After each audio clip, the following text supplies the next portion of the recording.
നമസ്കാരം. എല്ലാവർക്കും ഷാവിഷിൻ്റെയും മൊയ്തീൻ ഷായുടെയും അഭിനന്ദനങ്ങളും ആശംസകളും. ആദ്യമായിട്ട് നാളെ 10 മണിക്ക് ഗവർണറായി ചാർജ് എടുക്കുന്ന ആ മഹാത്മാവിന് പുതുവത്സര ആശംസകൾ നേടുന്നതോടൊപ്പം തന്നെ എല്ലാവിധ അഭിനന്ദനങ്ങളും അറിയിക്കും. മറ്റൊന്ന്, മണിലാൽ സസ്യശാസ്ത്രജ്ഞൻ പത്മശ്രീ ഡോക്ടർ KS മണിലാൽ അന്തരിച്ചു. അദ്ദേഹത്തിൻ്റെ ആത്മാവിന് നിത്യശാന്തി നേർന്നുകൊണ്ട് ആദ്യമായിട്ടും അവസാനമായിട്ടും നമ്മൾ ചെയ്യേണ്ടത്, പുതുവർഷ പിറവിയിൽ കടന്നല്ലോ ലോകം, അവനവൻ്റെ സമുദായത്തിലെയും അവനവൻ്റെ കുടുംബത്തിലെയും അവനവൻ്റെയും തെറ്റുകൾ കണ്ടുപിടിച്ച് തിരുത്താൻ ശ്രമിക്കുക. എന്നിട്ട് വേണം മറ്റുള്ളവരിലേക്കും മറ്റു സമുദായങ്ങളിലേക്കും എത്താൻ. അതുകൊണ്ട് ഞാനൊരു മുസൽമാനാണ്, ഞാൻ ഇന്ത്യക്കാരനാണ് എന്ന് പറയുമ്പോൾ തന്നെ അഭിമാനം കൂടുതലാണ് ഞാൻ മുസൽമാനാണ് എന്ന് വെച്ച് നമ്മളെല്ലാവരും നമ്മൾ ബഹുമാനിക്കുകയും ആദരിക്കുകയും ചെയ്യുന്നു. ആരാധന അള്ളാഹുവിന് മാത്രം. അതിൽ മുസ്ലിം സമുദായത്തിൽ 1-2 കാര്യങ്ങൾ കുറിച്ച് ഞാൻ പറയാം. ഇതൊരു മതപ്രസംഗമല്ല പറയണം, എന്നാൽ പറയേണ്ട സാഹചര്യമുണ്ട്. ഒന്ന്, ഞങ്ങൾ ഒരുമിച്ച്, ഞാൻ എൻ്റെ മാതാവിന് വേണ്ടി ഹജ്ജ് ചെയ്യാൻ പോയപ്പോഴേ എൻ്റെ കൂടെ ഉണ്ടായിരുന്ന ഒരു സുഹൃത്ത്, ഞാൻ അറിയുന്ന ആളാണ്, അവിടെ എന്തോ ഒരു വിഷമം തോന്നിയപ്പോൾ പുള്ളി യാ ഷെയ്ഖേ എന്ന് വിളിച്ചാണ് പ്രാർത്ഥിച്ചത്. അപ്പോൾ ഞാൻ ചോദിച്ച്, സഹോദര, നമ്മൾ വന്നിരിക്കുന്ന സ്ഥലം ഏതാണ്? ഇവിടെ വന്നിട്ട് നിങ്ങൾ ഷെയ്ഖിനാണോ വിളിക്കേണ്ടത് എന്ന് പറഞ്ഞപ്പോൾ പുള്ളി അത് എന്തുമാത്രം ഉൾക്കൊള്ളുന്നറിയില്ല. അത് കഴിഞ്ഞ് 1-2 വർഷം, 3 വർഷം കഴിയുമ്പോൾ ആ മനുഷ്യൻ ഈ ലോകത്തോട് യാത്ര പോകും. ഞാൻ വലിയവനായിട്ട് ഇരിക്കില്ല, അദ്ദേഹം ചിലപ്പോൾ വലിയവനായിരിക്കാം. രാത്രിയുടെ അന്ത്യയാമങ്ങളിൽ പല ദിവസവും പരാതി പറയുന്ന പോലെ എനിക്ക് സ്വപ്നം കാണാറ്. അതിൻ്റെ ഫലമായിട്ട് ഞാൻ രാവിലെ എഴുന്നേറ്റ് കഴിഞ്ഞാൽ ലോക ജനതയ്ക്ക് വേണ്ടിയും ലോകത്ത് മരിച്ചു എല്ലാവർക്കും വേണ്ടിയും പ്രാർത്ഥിച്ചിട്ട് ഇറങ്ങുന്നത്. അത് ഇന്ന് തുടങ്ങിയതല്ല, എനിക്ക് ഏതാണ്ട് ഭാഷ സംസാരിക്കാൻ പഠിച്ച കാലം പോലെ തുടങ്ങിയതാണ്. എല്ലാവർക്കും പ്രാർത്ഥിക്കണം. എങ്കിൽ ഇദ്ദേഹത്തെ പ്രത്യേകിച്ച് നമ്മൾ അള്ളാഹുവിനോട് പ്രാർത്ഥിക്കാം. ഒരു മൗലവി വളരെ താഴേക്കളിൽ ജീവിച്ചു വന്നാണ്. അവസാനം ഇങ്ങനെ സമ്പത്തുണ്ടായി, ഒരു അറബി കോളേജ് നടത്തി. അദ്ദേഹം 90-ാമത്തെ വയസ്സിൽ മരിച്ചു. മരിക്കുന്നതിന് മുമ്പ് അദ്ദേഹത്തിൻ്റെ മുത്തല്ലിമുകൾ എന്ന് വെച്ചാൽ മൗലിമാർക്ക് പഠിക്കാൻ വരുന്ന കുട്ടികൾ, വിദ്യാർത്ഥികൾ, അവരോട് പറഞ്ഞ്, മക്കളെ, ഞാൻ മരിച്ചു കഴിഞ്ഞാൽ 365 ദിവസം എൻ്റെ കബറിൻ്റെ മുകളിൽ ഖത്തപ്പിര വെച്ച് കെട്ടാൻ വെച്ചാൽ അതിനകത്ത് ചെറിയ ഷെഡ് ഉണ്ടാക്കിയിട്ട് ഖുർആൻ ഓതിക്കൊണ്ടിരിക്കുക, ധാരം മുറിയാതെ, ചില ഗ്യാപ്പ് വരാതെ. അപ്പോൾ അങ്ങനെ ചെയ്താൽ കബറിലെ ചോദ്യത്തിൽ ചിലപ്പോൾ ആശ്വാസം കിട്ടുമെന്നാണ് ആ വിശ്വാസം. ഞാൻ ചോദിച്ചതില്ല. അതൊരു സംഭവം. മറ്റൊരു സംഭവം, അദ്ദേഹം പേരെടുത്ത് പറയാം, അദ്ദേഹം ജീവിച്ചിരിപ്പുണ്ട്. ഇന്നത്തെ വാർത്ത കേട്ടാണ് ഒരു വലിയ ദീനീയ ബന്ധമുള്ള തങ്ങൾ വർഗത്തിൽപ്പെട്ട ഒരു ഉസ്താദ് അല്ലെങ്കിൽ ആള് കാന്തപുരം അബൂബക്കർ മുസ്ലിയാരും മരിക്കുമ്പോഴായിട്ട് എനിക്കും മരിക്കണമെങ്കിൽ പ്രാർത്ഥിക്കാൻ പറഞ്ഞു. എന്താ കാര്യം ചോദിച്ചപ്പോൾ, കാന്തപുരം മരിക്കുന്നതിന് മുൻപ് ഞാൻ മരിച്ചാലേ എനിക്ക് വേണ്ടി അദ്ദേഹത്തിന് ദുആ ചെയ്യാൻ പറ്റുള്ളൂ. അദ്ദേഹം ദുആ ചെയ്താൽ എനിക്ക് വലിയത്. അദ്ദേഹം ഞാൻ പേര് പറയാം, അന്നസീബ് എന്ന് ഒരു മലയാള ഭാഷയിൽ പാട്ടെഴുത്ത് പോലെ ഉണ്ടാക്കുന്ന ഒരു മാസികയാണ്. അത് വലിയ പ്രചാരമായത് കൊല്ലത്ത്, ജോനപുരത്ത്. ഞാൻ അദ്ദേഹത്തെ കണ്ട് സംസാരിച്ചിട്ടൊക്കെ ഉണ്ട്. അദ്ദേഹം മരിക്കുമ്പോൾ പറഞ്ഞത്, അവിടെ 10-30 കിലോമീറ്റർ അകലെ കരുനാഗപ്പള്ളി അടുത്തുള്ള ഒരു പള്ളിയാണ്. ആ പള്ളി മുറ്റത്തല്ല, അവിടെ 10ഓളം ഷഹീദന്മാർ അല്ലെങ്കിൽ 10ഓളം ദിവ്യാത്മാക്കളെ മറവ് ചെയ്ത സ്ഥലമുണ്ടെന്നാണ് വിശ്വാസം. ആ വിശ്വാസം ഉള്ളതുകൊണ്ട് അതിൻ്റെ അടുത്ത് കബറുകൾ വെച്ചിരിക്കുന്നത്. അതിൻ്റെ സ്ഥലമില്ലാത്ത പേരിൽ ഏതാണ്ട് വഴിക്ക്. നമസ്കാരം. പല പ്രാവശ്യം സോറി പറയേണ്ടി വരുന്നു, കാരണം നെറ്റ് നിന്നുകൊണ്ട് അറിയില്ല. അതുകൊണ്ട് മനുഷ്യൻ്റെ ആ മൂഡ് പോവും, ചിന്തയും പോകും. ഏതായാലും രാഹുൽ ഈശ്വറിനെ കുറിച്ച് തന്നെ പറഞ്ഞത്. അപ്പോൾ രാഹുൽ ഈശ്വറെ, നിങ്ങൾ അതിബുദ്ധിമാൻ കളിക്കരുത്. നിങ്ങൾ പക്ക RSSൻ്റെ വക്താവാണെന്ന് മനഃശാസ്ത്രം എല്ലാവർക്കും അറിയാം.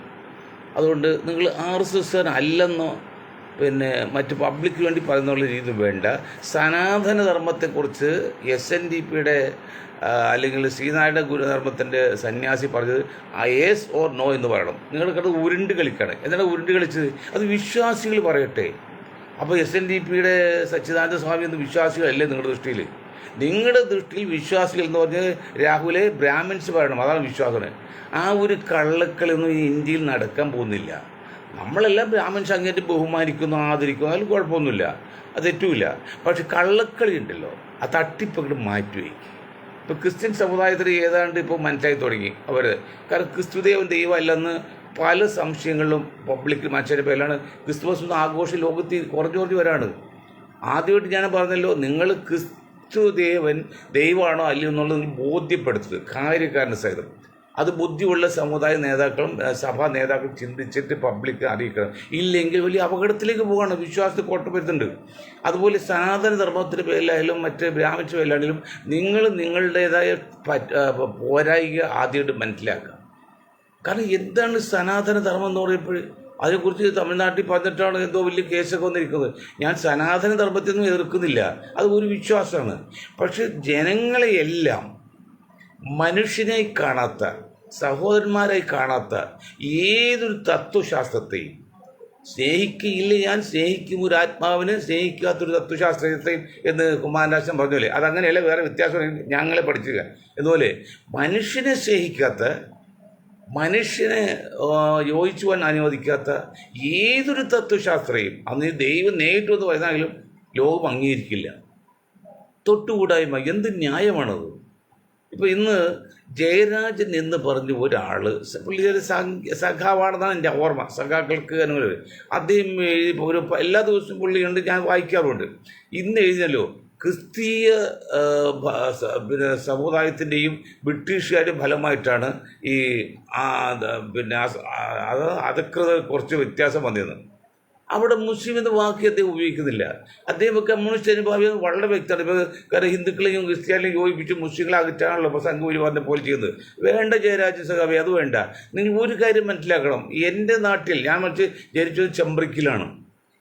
അവിടെ ഒരു പിന്നെ ഖാദിയിൽ നിന്നൊരാളുടെ ഒരു 5 അടി പൊക്കമുള്ള ആസ്യ സാമ്പാട്ട് ഒരു പുലയൻ, അദ്ദേഹം പൊന്നാനി പോയി മതം മാറി ഇസ്മയിൽ എന്ന് പേരിട്ട് 10-40 വർഷക്കാലം ജീവിച്ചു. എനിക്ക് ചെറിയ ഓർമ്മയുള്ള വർഷം മുമ്പാണ്. ആ ഇസ്മയിൽ ആയതിനു ശേഷം അദ്ദേഹത്തിന് ഇവിടെ സ്ഥാനങ്ങൾ പള്ളി ചെന്നാൽ 1-ാം സഭയിലിരിക്കാം, കല്യാണി വീട്ടിൽ ചെന്നാൽ ഒരുമിച്ചിരിക്കാം, നായർ വീട്ടിൽ ചെന്നാലും കയറാം, അതുകൊണ്ട് അത് കിട്ടും. അത് തേവനാണ്. കാതിയിൽ ആയിരുന്നപ്പോൾ തായ്മാർ വീട്ടിൽ ചെല്ലാൻ മുൻപല്ല, പറമ്പിൽ കയറാൻ പറ്റില്ല, ഈഴവന് വീട്ടിൽ പോകാൻ പാടില്ല, അങ്ങനെയൊക്കെ അയിത്തമായിരുന്നു. അങ്ങനെ അയിത്തമുള്ളതിനൊക്കെ മാറ്റിയതിലെ ഒരു പ്രധാന പങ്ക് മുസ്ലിം സമുദായത്തിൻ്റെയും മുസ്ലിം പുരോഹിതന്മാരുടെയും മൗലവിമാരുടെയൊക്കെ കൂടി പ്രവർത്തനമാണ്. അത് ജയരാജൻ അത് വിട്ടുകളഞ്ഞു. എന്നറിയാം, മുസ്ലിങ്ങൾക്ക് അതും വേണ്ട. അത് ക്രിസ്ത്യാനിക്ക് പറഞ്ഞാൽ 10 കോടി കിട്ടിട്ട് പിന്നെ ബ്രിട്ടീഷുകാർ പറഞ്ഞ കുഴപ്പമില്ല, രാജ്യം വിട്ടുപോയില്ലോ. അത് വേണ്ട ജയരാജ. പറയുമ്പോഴേ നിങ്ങൾ സത്യസന്ധമായിട്ട് വേണം, മുഖം നോക്കാതെ. ഞങ്ങൾക്ക് പറയുന്നത് അങ്ങനെയാണ്, ഞങ്ങൾ സത്യസന്ധമായിട്ട് മുഖം നോക്കാതെ പറയുന്നത്. ഇതൊക്കെ ഞങ്ങൾ പറയാൻ രാഹുൽ ഈശ്വരനും ജയരാജനും പറയാൻ കാരണം, നിങ്ങൾ പറയുന്നത് എന്താണെന്ന് ഞങ്ങൾക്ക് മനസ്സിലായി എന്ന് നിങ്ങളെ ബോധ്യപ്പെടുത്താൻ വേണ്ടിയാണ് പറയുന്നത്. ഒരിക്കൽ കൂടി പറയുന്നത്, നിങ്ങൾ പറയുന്നത് എന്താണെന്ന് ഞങ്ങൾക്ക് മനസ്സിലായി എന്ന് അത് നിങ്ങൾ അറിയിക്കാൻ വേണ്ടിയാണ് ഇതൊക്കെ പറഞ്ഞത്. ജയരാജനും ഈശ്വരോടും പറഞ്ഞത്. അപ്പോൾ ഈശ്വരന് അതീമ കളി വേണ്ട. ഇനി കളി എടുത്താൽ ചാനലുകാർ വിളിച്ചു കഴിഞ്ഞാൽ ഞങ്ങൾ പ്രശ്നം പ്രതിഷേധിക്കും. അതുകൊണ്ട് ഉരുണ്ട് കളിക്കണ്ട. നിങ്ങൾ പറഞ്ഞോ, നിങ്ങളുടെ അഭിപ്രായം തുറന്നു, യെസ് ഓർ നോ. രാത്രിയാണോ പകലാണോ? പകലും രാത്രിയാണെന്ന് പറയരുത്, അത് വേണ്ട, അങ്ങനെ പറയരുത്. അതൊരു സംഭവം. മറ്റൊന്ന്,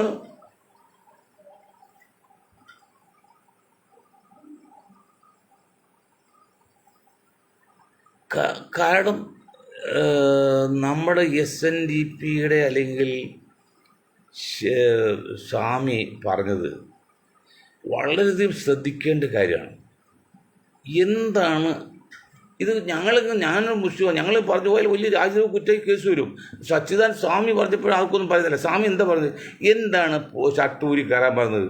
അന്ന് ബ്രാഹ്മിൻസ് അല്ലെങ്കിൽ പൂളോട്ടർക്ക്, ബ്രാഹ്മിൻസാണ് പൂളോട്ട്, അല്ലെങ്കിൽ ബനിയൻസ് അല്ലെങ്കിൽ ക്ഷത്രിയർ, നായരതിപ്പെടില്ല ഈ മന്നത്തെ ഒന്നും അതിൽപ്പെടില്ല. അവരൊക്കെ താഴെ വർഗത്തിൽ കിടന്നാണ്. ശൂദ്രർ എന്ന് പറഞ്ഞാൽ ചാതുപുരത്തെ നാലാമത്തെ ആളാണ്. അവർക്ക് പൂണുമില്ല. പൂണൂലിട്ടവർക്ക് മാത്രമേ ആ നമ്പത്തിക്കറി പ്രാർത്ഥിക്കാൻ പറ്റുള്ളൂ. അപ്പോൾ പൂണൂലുള്ള ആളാണോ ഇല്ലെന്ന് അറിയാൻ വേണ്ടിയാണ് ഈ ഷർട്ട് ഊരിയത്. ഞങ്ങൾക്ക് പറഞ്ഞു പോയാൽ അയ്യോ വലിയ രാജ്യവും കുറ്റവും. ഇത് സ്വാമി പറഞ്ഞപ്പോൾ ആരും ഒന്നും പറയാൻ പറ്റില്ല. അതിനർത്ഥം അല്ലാതെ എന്ത് ന്യായമാണ്? ശരീരം മറക്കാതെ വേണം ദൈവത്തെ കാണാൻ ചെല്ലും. അത് തന്നെ അതേ സ്ഥാനത്ത് 1921 തൃപ്പൂണിത്തുറയിലെ ക്ഷേത്രത്തിൽ നായർ സ്ത്രീകൾ ചെന്നിട്ട് അവരെ റവുക്ക ഈ ബ്ലൗസ് പോലെ ഊരിച്ചാ കയറ്റുള്ളൂ. അതെന്താണ്? നഗ്നത മറക്കാൻ പാടില്ല. അങ്ങനെയൊക്കെ ചെയ്യുന്ന ഒരു സംസ്കാരമാണോ ഈശ്വരെ ദൈവം എന്ന് പറയുന്നത്, അല്ലെങ്കിൽ ദൈവത്തിൻ്റെ സൃഷ്ടി എന്ന് പറയുന്നത്, അല്ലെങ്കിൽ ദൈവത്തിൻ്റെ ചിന്ത എന്ന് പറയുന്നത്? അതെത്ര സുതാര്യമായിരിക്കണം. ഈ ലോകത്ത് ഏറ്റവും കൂടുതൽ ബഹുമാനമുള്ളത് അല്ലെങ്കിൽ സ്നേഹമുള്ള അമ്മയും കുഞ്ഞും തമ്മിലാണ്. അത്രയും സ്നേഹം അച്ഛനും മക്കളും തമ്മിലില്ല. ആ അമ്മയും കുഞ്ഞിനേക്കാൾ എത്രയോ ഇരട്ടി സ്നേഹമുള്ളതാണ് ദൈവം അല്ലെങ്കിൽ അള്ളാഹു എന്നുള്ളത്. നിങ്ങൾ പറഞ്ഞ് നിങ്ങളുടെ ദൈവം പേരെന്തായാലും. അപ്പം അങ്ങനെ നമ്മൾ എന്ത് തെറ്റ് ചെയ്തിട്ട് ആ കാൽക്കൽ വീടാൻ ക്ഷമിക്കും. പക്ഷേ ആ ദൈവത്തെ മുൻനിർത്തി നിങ്ങൾ പറയുന്നത് ആ മനുഷ്യൻ നമുക്ക് തൊടാൻ പറ്റില്ല, ഈ മനുഷ്യൻ നടക്കാൻ പറ്റില്ല, ഞങ്ങൾ എന്നും പറയാറുണ്ടല്ലോ. അതായത് തെരുവ് നായ്ക്കൾക്ക് പോലും റോഡ് യഥേഷ്ടം നടക്കാൻ സ്വാതന്ത്ര്യം ഉണ്ടായിരുന്ന ഈ ഇന്ത്യയിലെ കേരളത്തിൽ മണ്ണിൻ്റെ ഉടമകളായ ദ്രാവിഡന്മാരാണ് ഈ പുലയരും പറയുന്നതൊക്കെ. അവർക്ക് നടക്കാൻ പാടില്ലായിരുന്നു എന്ന് പറഞ്ഞാൽ അത്രയും നീചവും നികൃഷ്ടവും നിഷ്ഠൂരവും നിഷ്കരുണവുമായ പ്രവൃത്തി ലോകത്ത് ഇതേവരെയായിട്ട് ഉണ്ടായിട്ടില്ല, ഇനി ഉണ്ടാകില്ല. അതാണോ ഈശ്വരെ നിങ്ങൾ സനാതന ധർമ്മം കൊണ്ട് ഉദ്ദേശിക്കുന്നത്? അങ്ങനെ പറഞ്ഞ് പഠിപ്പിക്കും, പറഞ്ഞ് മനസ്സിലാക്കി തെറ്റ് തിരുത്താൻ വേണ്ടിയാണ്, അല്ലാതെ പിണങ്ങാൻ വേണ്ടിയില്ല. അപ്പം ഈശ്വർ എല്ലാ നിലക്കും ഭൗതികമായിട്ടും ആത്മീയമായിട്ടൊക്കെ ഏതാണ്ട് അറിവുള്ള ഒരാളാണ്. സംസാരിക്കാൻ ശരിക്കറിയാം. പിന്നെ ഭാഷ സ്ഫുടതയോടെ ഞങ്ങളെപ്പോലെ ഭാഗമൊന്നുമില്ല, നല്ല സ്ഫുടമായ ഭാഷ സംസാരിക്കുക, ഇംഗ്ലീഷ് അറിയാം, മറ്റ് പല ഭാഷകളറിയാം. നിങ്ങൾ ഇങ്ങനെയൊക്കെ നോക്കി വെച്ചുകൊണ്ട് സത്യത്തെ അസത്യമായും സത്യമായിട്ട് പറയില്ലേ? പറഞ്ഞാൽ അത് മനസ്സിലാക്കുന്ന ഒരു വിഭാഗം ജനത ഇന്ന് ലോകത്തുണ്ട് എന്ന കാര്യം നിങ്ങൾ മറക്കരുത്. ഇപ്പം ഞാൻ സംസാരിക്കുന്നത് ഇത് ലോകം മുഴുവൻ പോകുന്ന, ഇന്ത്യയിലെ കേരളത്തിൽ മാത്രമല്ല. അതുപോലെ നിങ്ങൾ സംസാരിക്കുന്ന ലോകം മുഴുവൻ പോകുന്ന. അപ്പോൾ നിങ്ങൾ എന്താ ചെയ്യുക? പറയുന്നത് സുതാര്യമായിരിക്കണം, സത്യമായിരിക്കണം. അത് അങ്ങനെ ചെയ്യണം. അപ്പം അതുകൊണ്ട് ദയവ് ചെയ്ത് സത്യത്തെ മറച്ചു വെച്ച് സംസാരിക്കരുത്.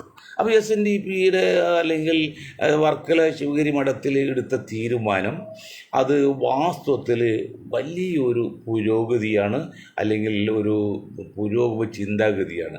അതിനെ സപ്പോർട്ട് ചെയ്യുമ്പോൾ അതിനെ ന്യായീകരിച്ചുകൊണ്ട് അല്ലെങ്കിൽ അതിനെ ചെയ്തുകൊണ്ട് മുഖ്യമന്ത്രി പിണറായി വിജയൻ സഖാവ് പറഞ്ഞത് നമ്മൾ അങ്ങേറ്റം അഭിമാനം കൊള്ളുകയാണ്.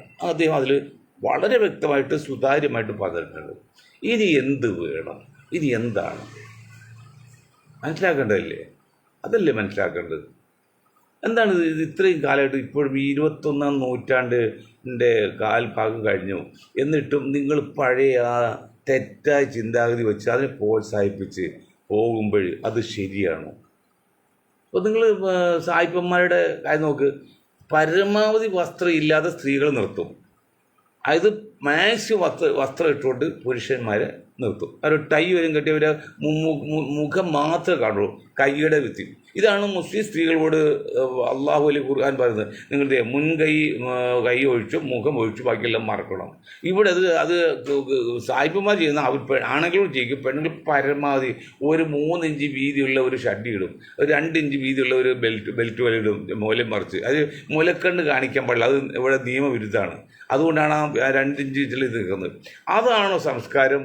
അത് തലയൊക്കെ ഒന്ന് മറച്ച് മുഖം ഒഴിച്ച് ബാക്കി എല്ലാ ഭാഗവും പർദ്ദ പോലുള്ള അല്ലെങ്കിൽ ഉടുപ്പിട്ട് നടക്കുന്നതാണോ നല്ലത് സംസ്കാരം എന്നുള്ളത്? ചിന്തിക്കുന്നിട്ട് പറയും. അതല്ലേ അതിനെക്കുറിച്ച് പറയുന്നത് തെറ്റാണ്. എന്തെല്ലാം തെറ്റാണ് പറയുന്നത്. ഇന്നിപ്പോൾ എവിടെയും ഞാൻ വായിച്ചില്ല. നാല് കെട്ടുന്നു എന്നൊക്കെ പറഞ്ഞ് അത് തന്നെ നിങ്ങൾക്ക് ഒരു സ്ത്രീയും അവനവൻ്റെ ഭർത്താവ് വേറൊരു സ്ത്രീയെ വിവാഹം കഴിക്കുന്നത് ഇഷ്ടമല്ല എന്ന കാര്യത്തിൽ യാതൊരു സംശയമില്ല, തെറ്റാണ്. പക്ഷെ അത് ഒഴിച്ചുകൂടാൻ പറ്റാത്ത സാഹചര്യമാണെങ്കിൽ അത് ഒരു കല്യാണം കഴിക്കാൻ വേണ്ടി മതം അർത്ഥമില്ല. ആണെങ്കിൽ നമ്മൾ വീണ് ചെയ്യാം എന്ന് മാത്രമേ ചെല്ലുന്നിടത്താലും വിവാഹം കഴിക്കുമെന്നല്ല, അതുപോലെ വിവാഹമോചനം ചെയ്യുമെന്ന് ഖുർആൻ പറയുന്നില്ല. പക്ഷേ ഇന്ന് നിങ്ങൾ ജനസംഖ്യ എടുത്ത് നോക്ക്, ഏറ്റവും കൂടുതൽ ഭ്രൂണഹത്യ നടത്തുന്നത് മലപ്പുറം ജില്ലയല്ല. ഏറ്റവും കുറവ് ഭ്രൂണഹത്യ നടത്തുന്നത് മലപ്പുറം ജില്ലയാണ്. കുറവ് മറ്റു ജില്ല കൂടുതലാണ്. ഏറ്റവും കുറവ് വൃദ്ധസാധനം ഉള്ളത് മലപ്പുറം ജില്ലയിലാണ്. ഇല്ലെന്ന് തന്നെ പറയാം. ഇത് ഞാൻ പറഞ്ഞില്ല, അവിടെ ചർച്ചിലെ ഒരു അച്ഛൻ പറഞ്ഞതാണ്. അതെന്താണ്? ആ മദ്രസ വിദ്യാഭ്യാസം കൊണ്ടാണ്. മദ്രസ വിദ്യാഭ്യാസത്തിൽ പറയുന്നതെന്നറിയോ? ഞാൻ ആദ്യം പറഞ്ഞ മുസ്ലിയാർക്കന്മാരെ പോലെയുള്ള വിശ്വാസം പകുതി വിശ്വാസമല്ല, പൂർണ്ണ വിശ്വാസമാണ്. നിങ്ങളുടെ അച്ഛൻ്റെ അമ്മയുടെയും മമ്മിയുടെയും ഡാഡിയുടെയും അല്ലെങ്കിൽ മാതാവിൻ്റെയും പിതാവിൻ്റെയും കാലിനടിയിലാണ് സ്വർഗം എന്ന് പറഞ്ഞാൽ അവർ തൃപ്തിപ്പെടുത്തണം, അല്ലെങ്കിൽ അള്ളാഹു അത് ഇടപെടില്ല. അങ്ങനെ പഠിപ്പിച്ച് കൊണ്ടാണ് അവർ മക്കളെ വയസ്സായാലും ഒരു പരിധി വരെയും വിട്ടുവീഴ്ച ചെയ്ത് അന്വേഷിക്കുന്നത്. അത് അന്വേഷിക്കാത്തവരുണ്ട്.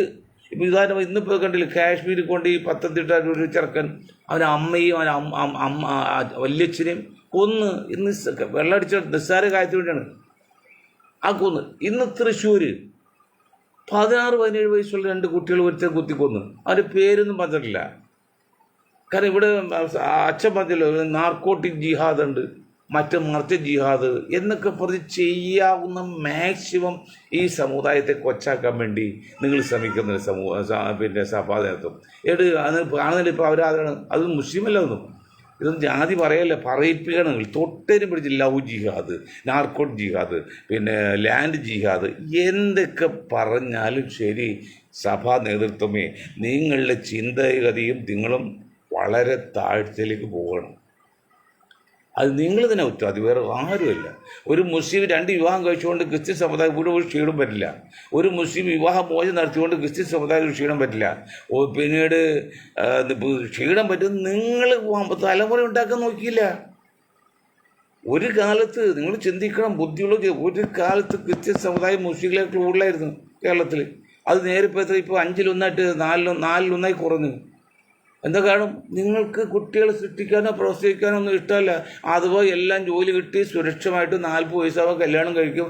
ഒരു കുട്ടി ഉണ്ടായി അത് കഴിഞ്ഞാൽ പാത്രം കഴിവ് വെച്ച് പിന്നെ ഇല്ല. അങ്ങനെ വന്നപ്പോൾ 1 by 1 ആയി കഴിഞ്ഞാൽ അത് വളർച്ച താഴോട്ട് പോകും. അതാ പറഞ്ഞത് 2 വേണ്ടുന്നുണ്ട്.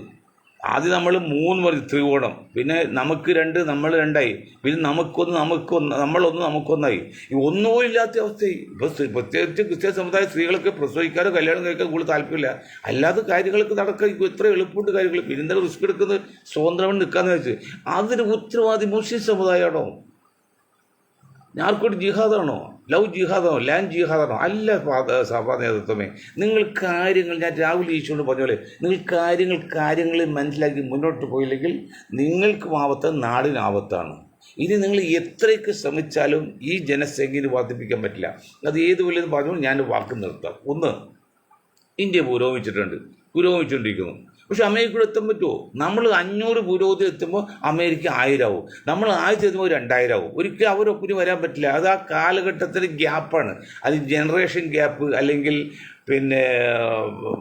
കാലഘട്ടത്തിൻ്റെ ഗ്യാപ്പ് എന്നൊക്കെ പറയും. അതുപോലെ ഇനി നിങ്ങൾ എത്ര ശ്രമിച്ചു ഒരു 10-100 കൂട്ടാൻ നോക്കിയാലും ഇപ്പോഴും മറ്റ് സമുദായത്തൊപ്പം എത്തൂല. അത് നിങ്ങൾ മണ്ടത്തരം കാണിച്ചത്. ഇപ്പോൾ അതിന് പകരം മുസ്ലിങ്ങളെ കുറ്റം പറഞ്ഞ് RSS ഒക്കെ ആയിട്ട് ഉണ്ടായാൽ ഒരിക്കലും RSS നിങ്ങളെ സഹായിക്കാൻ പറ്റില്ല. ഞാൻ ഒരു കാര്യം പറയാം സഭാതലത്തോട്, നിങ്ങളെ ഒരു പരിധിവരെ സഹായിച്ച് നിൽക്കുന്നത് ഈ 20% വരുന്ന മുസ്ലിങ്ങൾ ഇന്ത്യയിൽ ഉള്ളതുകൊണ്ടാണ്. നിങ്ങൾ 2% ഉള്ളത് ഓർമ്മ. കത്തോലിക്ക സഭയാണ്. 20 ലക്ഷം കോടിയാണ് അവർക്ക് സ്വത്തുള്ളത്. മുസ്ലിങ്ങൾക്ക് 4 ലക്ഷം ഉള്ളൂ, കോടിയൊന്നുമില്ല. ഇന്ത്യൻ റെയിൽവേക്ക് 5 ലക്ഷം മറ്റേ ഉള്ളൂ. എന്നിട്ട് പറയുന്ന മുഴുവൻ മുസ്ലിങ്ങൾ കൊണ്ടുവന്നാണ്. അപ്പം അങ്ങനെയൊക്കെ പറഞ്ഞ് ഫലിപ്പിക്കുന്ന സംഘപരിവാറിന് എളുപ്പം, നിങ്ങളെ നശിപ്പിക്കുക എളുപ്പമാണ്. നിങ്ങൾ നശിപ്പിച്ച് കഴിഞ്ഞാൽ പിന്നെ അത് തീർന്നു, പിന്നെ ഞങ്ങൾ നശിപ്പിക്കാൻ പറ്റില്ലേ? അത് യോജിച്ച് നിന്നാൽ അത് ബലമാണെന്ന് മനസ്സിലാക്കുക. അതെന്താ ചെയ്യേണ്ടത്?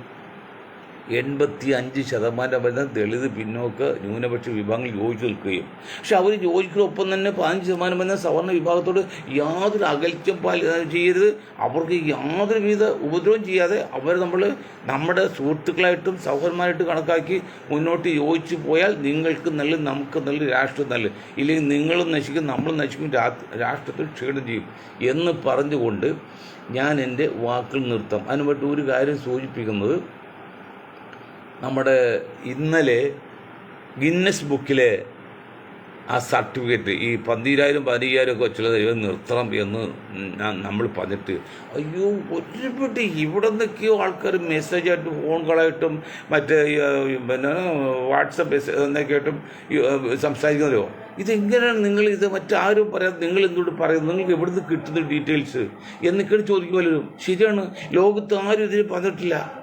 പക്ഷേ ചിന്തിച്ച് കഴിഞ്ഞാൽ മനഃശാസ്ത്രമായി വിലയിരുത്തുകയിൽ അത് കറക്റ്റല്ലേ? ഇപ്പോൾ ഇവർ 11,600 വെച്ച്, ഇനി അടുത്തയാൾ 15,000 വയ്ക്കും, 15,000 അങ്ങനെ കൂടി 20,000 2 ലക്ഷമൊക്കെ വരുമ്പോഴേക്കും ഇവിടെ എന്തൊരു അപകടമായിരിക്കും ലോകത്ത്. ഇത്രയും ആൾക്കാർ സന്ന ഉണ്ടാക്കണ്ടേ? അതുകൊണ്ടാണ് ഇത് പറഞ്ഞപ്പോൾ ജനങ്ങൾക്കത് വളരെ ഉൾക്കൊണ്ടു, അവർ മുഴുവൻ സപ്പോർട്ടാണ്. ഞാൻ പറയും, നമ്മുടെ ഈ ചാനൽ തുടങ്ങിയിട്ട് 5 വർഷമാകുമ്പോൾ അതിൽ അപൂർവം വളരെ കുറച്ച്, ഒരു 0.5% ദിവസം പോലും നിന്നിട്ടില്ല. 10-100 ദിവസം ആകെ നിന്നിട്ടുള്ളൂ. 100 പോലും ഇല്ല, 10-30 ദിവസം ഇട്ടുള്ളൂ. കാരണം ഞാൻ ആശുപത്രി പോയ ഒരു 30 ദിവസം, പിന്നെ 10-40 ദിവസമുള്ളൂ. ബാക്കി എല്ലാ ദിവസവും ഉണ്ടായിട്ടുണ്ട്, അതിൻ്റെ എല്ലാ കണക്കുമുണ്ട്. അപ്പോൾ ഇത് ലോകം മുഴുവൻ പോകുന്നതാണ്. ഒരുപാട് ആൾക്കാരെ കുറിച്ച് നമ്മൾ വിളിച്ച് പറയുന്നുണ്ട്, അനുമോദം അറിയിപ്പിക്കുന്നുണ്ട്, സഹായിക്കുന്നത് എല്ലാം ഉണ്ട്. എങ്കിലും മനുഷ്യസഹജമായ വീഴ്ചകൾ ഉണ്ടായിട്ടുണ്ട്, ഇനിയും ഉണ്ടാകും. അത് നിങ്ങൾ പിന്നെ ബഹുമാനപൂർവ്വം അല്ലെങ്കിൽ സ്നേഹപൂർവ്വം തിരുത്തി ക്ഷമിക്കണമെന്ന് പറഞ്ഞുകൊണ്ട് ഞാൻ എൻ്റെ വാക്കിൽ നിർത്തുന്നു. ജയ് ഹിന്ദ്.